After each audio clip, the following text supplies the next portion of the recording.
Good morning, students. In the last lecture, we have seen about the breathing of animals. How does the animal breathe? Through which organs they breathe. And before that, we have seen that animals that move from one place to another. Okay? And animals feed on plants and other animals. Means animals. They eat grass also and they eat other plants also. So, today we are going for the next part, that is page number 130. We'll see after breathing organs. Okay, so breathing organs, as I have explained you, that fish breathe through its gills. Fish have gills to breathe. Insects have tiny pores. When you see a mosquito or when you see a cockroach, they have tiny pores on their face from which they breathe. And four-legged animal, that is lion, tiger, cow, elephant, giraffe, they have lungs inside the stomach. How we have lungs inside the stomach, in the same way they also have lungs inside the stomach. So they breathe through the lungs. Frogs start their life as a tadpole. They breathe underwater through internal gills and their skin. Frogs have lungs for breathing. So, frogs, baby, we call them as tadpoles. We can see a tadpole in underground water, or we can see it if there is any dirty water. We can see that there are some tadpoles. Okay, so first it goes to a tadpole and then it becomes a frog. So, frog also breathe under the water, or is it they live on land and as well as on water, but mostly when they are underwater they breathe under the water. Okay, next they have gills internal. The gills which they breathe, they are having internal. Plants have tiny holes called stomata on their leaves. Air goes in and comes out through this hole. So, plants breathe through stomata. Okay, they have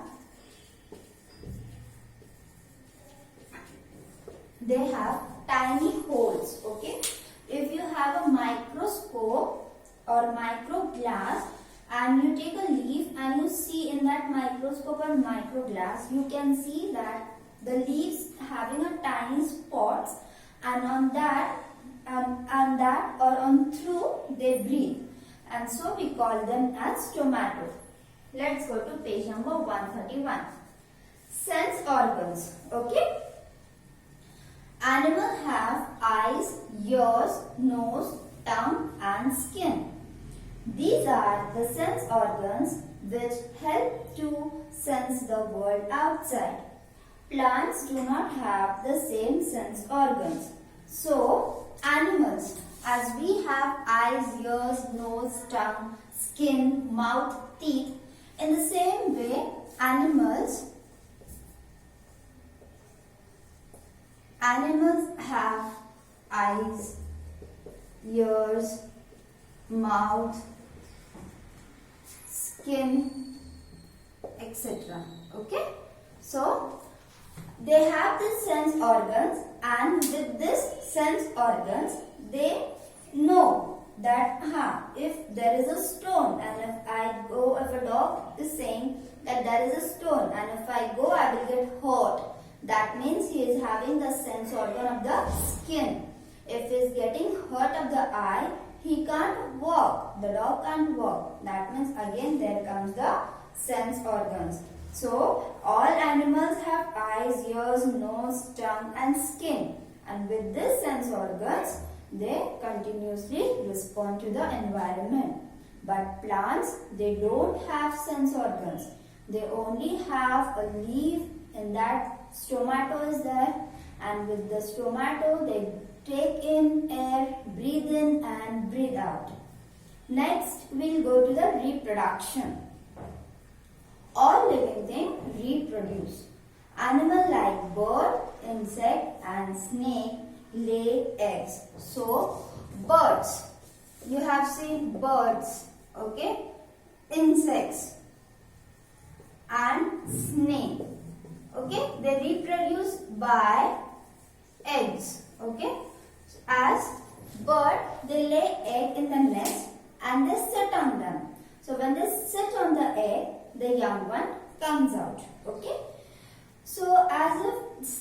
snake also, it gives egg, then he sits on the egg and then the young one comes out.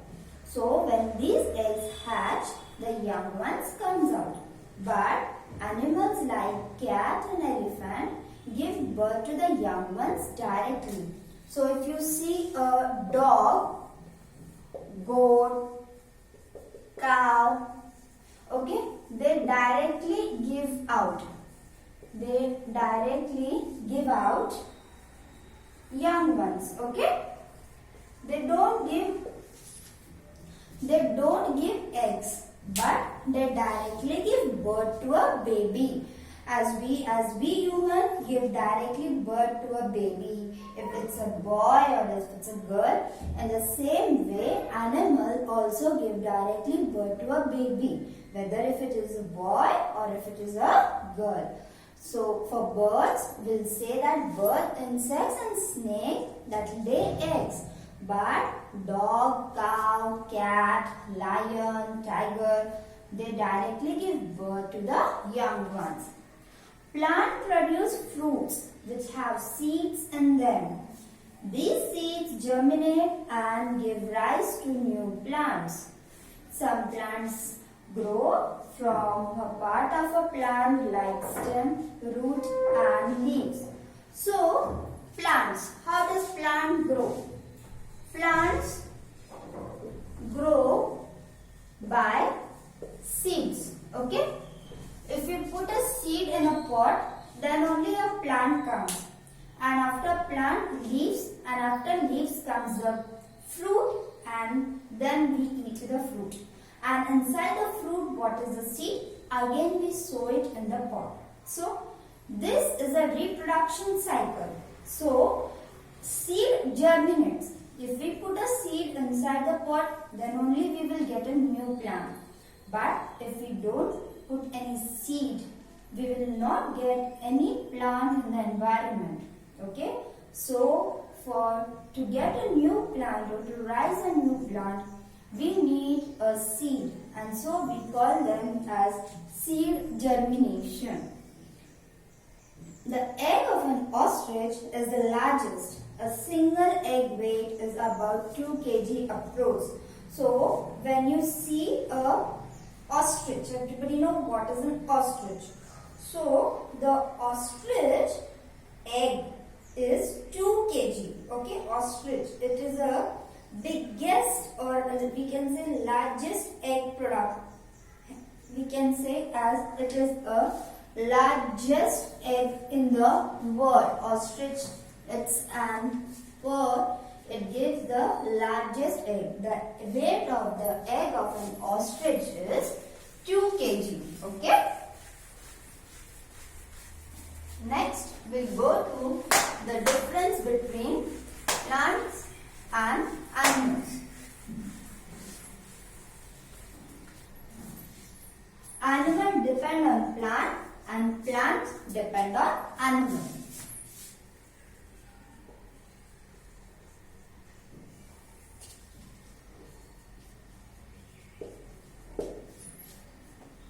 First, plants are the main source of food for all animals on the earth. Plants, okay? Plants, or we can say grass, okay? If grass is not there, cow, deer, how they will give us food? How they will give us the source of item? They work in the farm, they give us milk. So, plants. So, animals mostly depend on plants for their main source. Plants take in bad air and give out good oxygen. Okay. So, as if plants, they take oxygen and give out, they take in carbon dioxide, they take in carbon dioxide and give out oxygen. Okay? Since it's simple and everybody knows it. Plants give shelter to animals. They give shelter to animals like birds and nest. Okay, so all the parrots or crow, they sit on the trees. Okay, then plant give wood, paper and gum. Okay, so paper and wood is also used as we write in the notebook. Okay, paper. So plants gives us paper and wood. Next is plant depend on animal. Now plant, how they depend on animal. Insects and birds carry pollen from one flower to another. So insects, like small insects like butterfly or honeybee, they carry pollen from flowers. Okay, so if you see the small insects, they sit on a flower, they take some liquid or they take some pollen from the flowers and then they give to other birds. Birds and animals eat fruit and drop the seed. In this way, they carry the seed to some other place where it germinates and grows into a new plant. So birds with their beaks, they carry seeds. Okay? Birds, they carry seeds with their beak from one place to another, and while going from that place, sometimes the seed fell on the ground and then a new plant comes out. That means again the birds are dropping the seeds and they are giving a birth to a new plant. Waste from animal mix in the soil and enrich it. This helps the plants to grow well. Okay, so for example, that if we use a cow dung, in farm to grow the crops. Okay, so waste product, waste of the animals, that means cow dung. It is mostly used in farming. Okay, if you put the cow dung in the soil, the crops which is growing up will grow with a better and a clean manner. Okay, so here we go to the difference between of animal and plant. Next is page number 132. Human and animal and plants share this world. Nature will be balanced only if there are enough plants. Plants eating animal and animal eating animal. When we cut down a tree or kill an animal, the balance of the nature is disturbed. So, students, we are not supposed to hurt any animal or we are not supposed to cut any plant. If we cut the plant, the whole environment will get disturbed. The whole balance of the nature will get disturbed. In the same way, if we kill animals, the nature will go in an decreasing manner and the balance of the nature will also get disturbed. I request all the kids to kindly read the lesson, and if it's any difficulty, please do let us know. Thank you.